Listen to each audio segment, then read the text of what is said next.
Hello everyone, welcome back to my YouTube channel.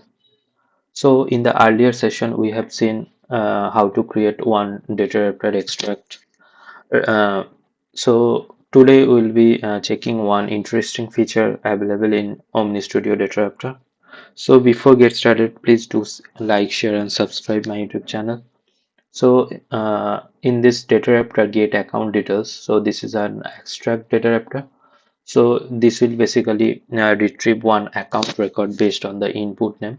So as of now, it's showing like just one, two account records like account field values like annual revenue and ID.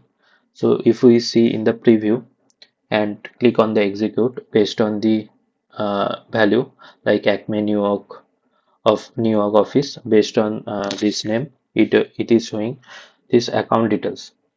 So now, if we see this record, in this record, there is no value for the facts. Okay, so if we add, so we'll be seeing that feature like override target for null input values.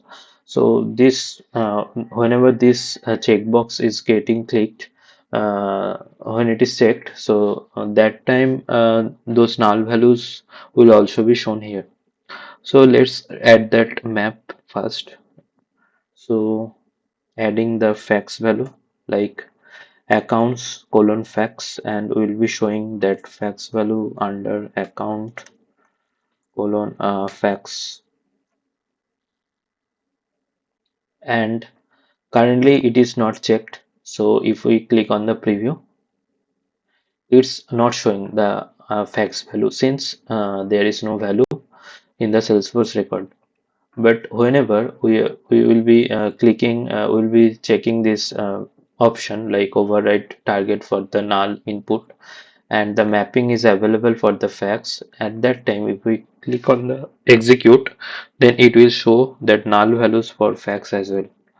So sometimes this feature is helpful. So this is one interesting feature for the Omnistudio Data Raptor.